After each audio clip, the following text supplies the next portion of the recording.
What's up, everybody? It is Friday. Yeah, September 10th. Fifth day down in the market. We were down pretty hard by the close. I think we got a reserve problem. I said that yesterday, and I'm going to explain it again. A lot of you, I think, are having difficulty understanding how reserves affect banks.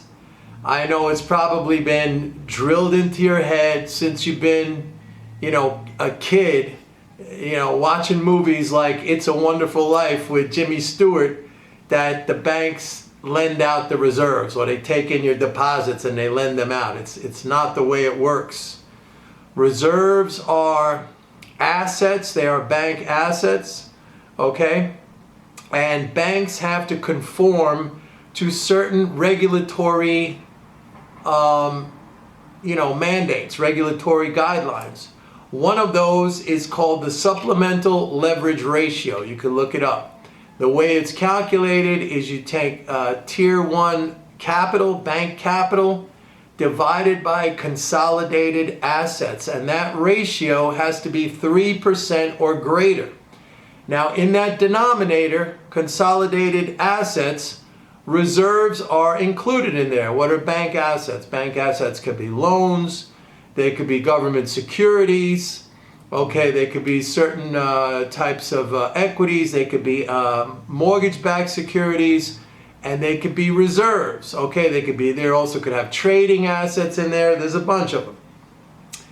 But just remember that reserves are in that denominator, and that ratio has to be 3% or greater. That's according to the guidelines set out by like the Bank of International Settlements and stuff like that. And here the Fed and the other regulatory agencies.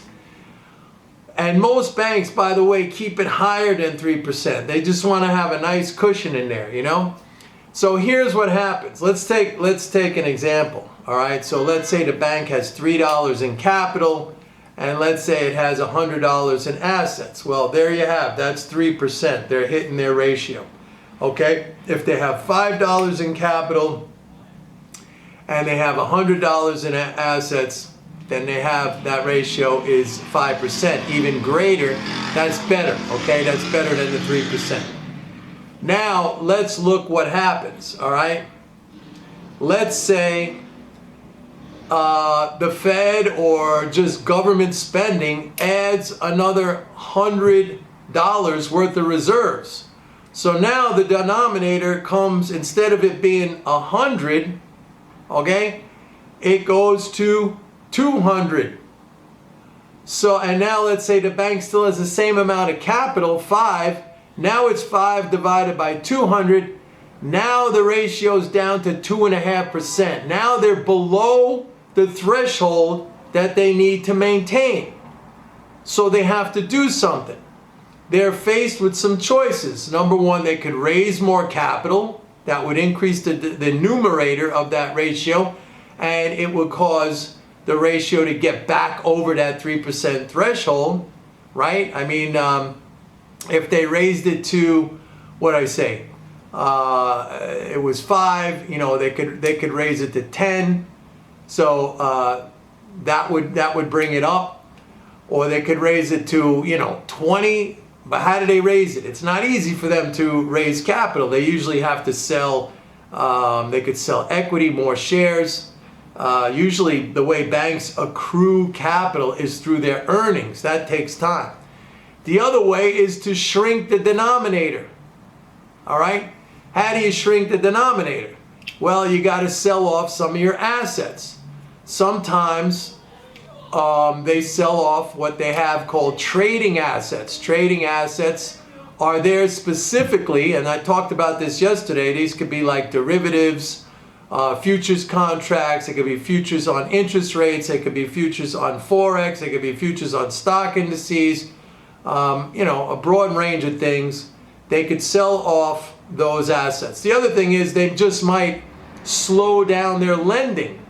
Loans are assets, and if they're right at that threshold, where their leverage ratio is saying, you know, you can't really increase assets at this point, or maybe there's a small amount of leeway still left. Let's say they're at, you know, 3.5% on that ratio.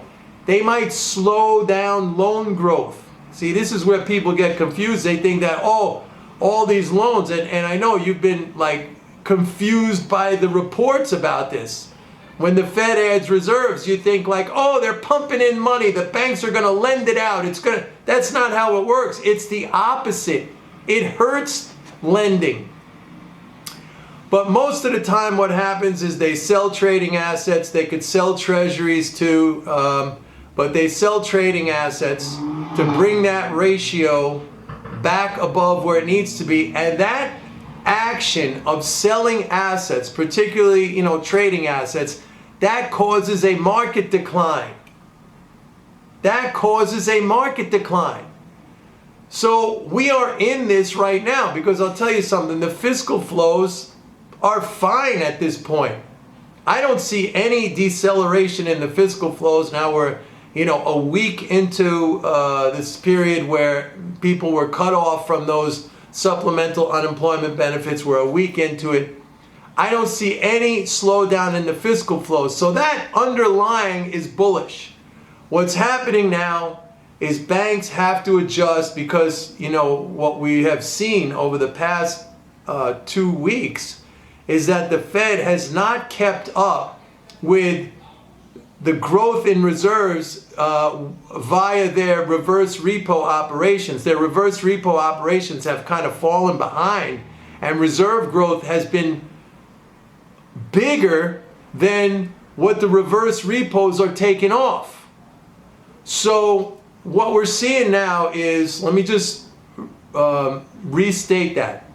Fiscal flows are fine. So the underlying fundamentals of the economy with the flows are fine. But we're seeing, I think what we're seeing now is banks adjusting to, we've reached a level of reserves where it's triggering action by the banks. They're selling off those trading assets, and that's why the market cannot hold a rally. Every time it rallies, there are the banks selling into it. And, you know, this is going to continue probably until like next week we get corporate tax payments. Corporate tax payments will drain reserves, and we should get a rally off of that. So we'll watch for that next week. Anyway, that's it for today. I hope you understand. Don't forget, go to my website, pitbulleconomics.com. Sign up for a 30-day free trial of MMT Trader. Remember, this reserve thing is not what you've been told. It's the complete opposite of what you've been told. Bye.